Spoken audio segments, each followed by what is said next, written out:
عليكم ورحمة الله وبركاته. الحمد لله الذي هدانا لهذا وما كنا لنهتدي لولا أن هدانا الله، وأشهد أن لا إله إلا الله وحده لا شريك له، وأشهد أن سيدنا مولانا بارك وسلم. أما بعد، قال الله تبارك وتعالى: أعوذ بالله من الشيطان الرجيم، بسم الله الرحمن الرحيم.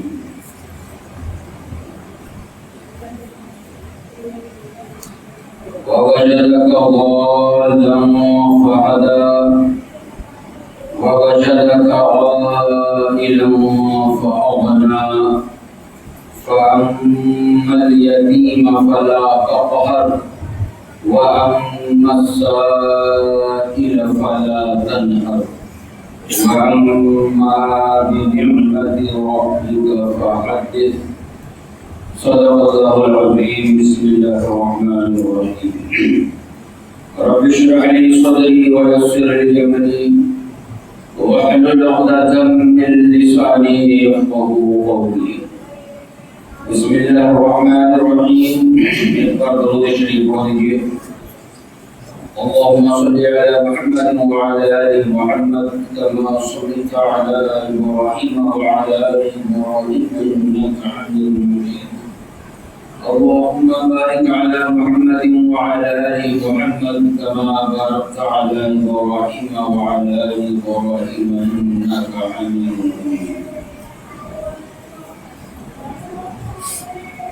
محترم بزرگوں، دوستوں اور عزیز ساتھیوں، اللہ تبارک و تعالیٰ کا لاکھوں شکر احسان ہے کہ اللہ تبارک و تعالیٰ نے ہمیں اور آپ کو سیرت النبی صلی اللہ علیہ وسلم کے مبارک محفل میں بیٹھنے کا، سننے کا اور سنانے کا موقع عطا فرمایا. اللہ تبارک و تعالیٰ سے میری یہ دعا ہے کہ اللہ مجھے قرآن و حدیث کی روشنی میں صحیح کہنے کی توفیق عطا فرمائے، اور جو بھی باتیں کہی جائیں ان تمام باتوں کے اوپر ہم سبوں کو عمل کرنے کی توفیق عطا فرمائے. آمین ثم آمین. الحمدللہ ڈھول کی آواز بھی کم ہو گئی ہے، انشاءاللہ اپنی بجے گی. دعا یہی ہے، ورنہ مجھے یہ کہنا پڑتا کہ بھائی آپ لوگوں اگر بات پوچھ رہی یا نہیں پوچھ رہی. مجھے درخواست ہے کہ آپ اگر تھوڑا دیر قریب آ جائیں تو میرا خیال سے ذرا بہتر رہے گا.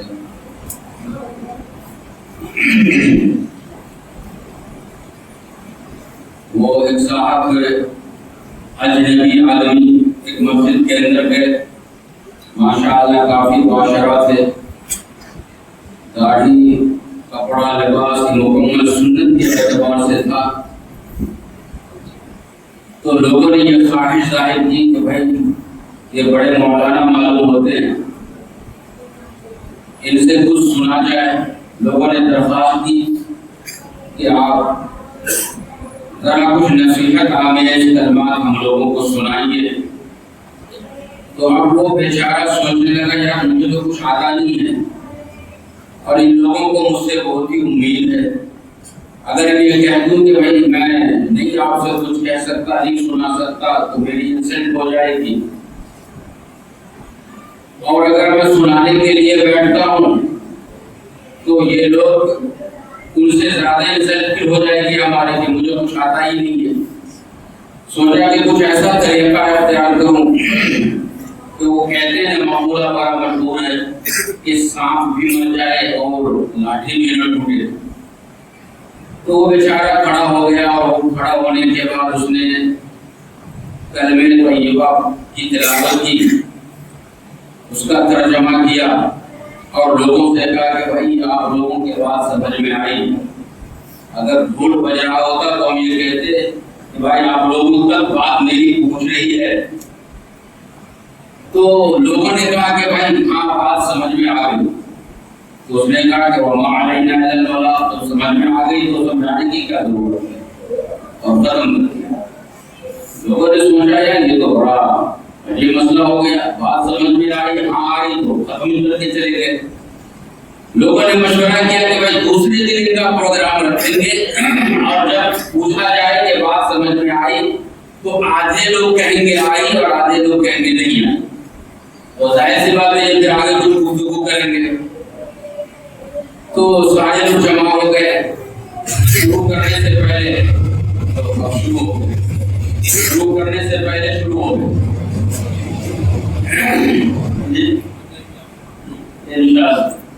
تو بھائی میں بتانے کی کوشش کر رہا ہوں۔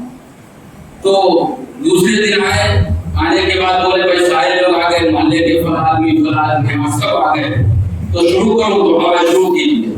تو اس نے پھر کلمہ طیبہ کی تلاوت کی، اس کا ترجمہ دیا، اور ترجمہ کرنے کے بعد لوگوں سے پوچھا کہ بھائی آپ لوگوں کی بات سمجھ میں آئی؟ تو آدھے لوگوں نے کہا کہ آئی اور آدھے لوگوں نے کہا کہ نہیں آئی۔ تو میں یہ پوچھنا چاہ رہا ہوں کہ آپ لوگوں تک بات صاف صاف پہنچ رہی ہے؟ میں پوچھ رہا ہوں، آپ سے سوال کر رہا ہوں، کیونکہ آواز ادھر سے کھول کے آ رہی ہے۔ آواز پہنچ رہی سمجھ میں آ رہا ہے جی؟ تو جب آدھے لوگوں نے کہا کہ بھائی بات سمجھ میں آ رہی ہے تو آپ لوگ یہ گھبرائیے کہ میں جب آپ سے پوچھ رہا ہوں کہ آپ میری آواز آپ تک پہنچ رہی ہے، اگر آپ کہیں گے کہ بھائی نہیں پہنچ رہی ہے تو میں چھوڑ کی طرف جاؤں گا نہیں۔ مجھے بھائی ہدیہ لے کر کے جانا ہے، میں آیا ہوں دور سے تو پوری بات کر کے جاؤں گا چھوڑے کے بیٹی۔ تو جب لوگوں نے کہا آدھے لوگ کی بات سمجھ میں آئی اور آدھے لوگ کہا کہ بھائی بات سمجھ میں نہیں آئی، تو اس نے کہا کہ بھائی دیکھو جن کو بات سمجھ میں آ گئی ہے وہ لوگ جن کو نہیں آئی تو انہیں سمجھا لیں، وما علینا الا البلاغ، بیان ختم کر دیا اور چلے گئے۔ لوگوں نے مشورہ کیا تیسرے دن ان کا بیان تو ہمیں رکھنا اور سننا ہے۔ تیسرے دن لوگوں نے مشورہ کیا کہ جب یہ کہیں بات سمجھ میں آئی تو ہم سب مل کر کے کہیں گے کہ بات سمجھ میں نہیں آئی، تو ظاہر سی بات ہے پھر یہ بات سمجھائیں گے۔ تیسرے دن آئے، پروگرام شروع ہوا، پوچھا بھائی سب لوگ آ گئے، پروگرام شروع کرو تو ہاتھ دیجیے۔ کلمہ طیبہ کی تلاوت ہوئی، ترجمہ ہوا، اس کے بعد حسب دستور اس نے پوچھا کہ بھائی آپ لوگوں کی بات سمجھ میں آئی؟ تو سارے لوگوں نے کہا کہ بھائی نہیں آئی۔ ایک بڑے میاں پیچھے تھے، اس نے وہیں بیٹھا کر کے کہا کہ حضرت 3 دن سے میں آپ کی بات سمجھنے کی کوشش کر رہا ہوں، لیکن 3 دن سے مجھے کچھ بھی سمجھ میں نہیں آ رہا۔ تو اب لوگوں نے سمجھا کہ بھائی آپ کو یہ پھنسے گا، آگے بولے گا ضرور۔ تو وہ کہتا ہے کہ دوستو میں 3 دن سے آپ لوگوں کو سمجھانے کی کوشش کر رہا ہوں، لیکن پھر بھی آپ لوگوں کے بات سمجھ میں نہیں آ رہی ہے، تو ایسے نہ سمجھو کو اللہ اس کا رسول ہی سمجھائے، وما علینا الا البلاغ، ختم کر کے چلے گئے۔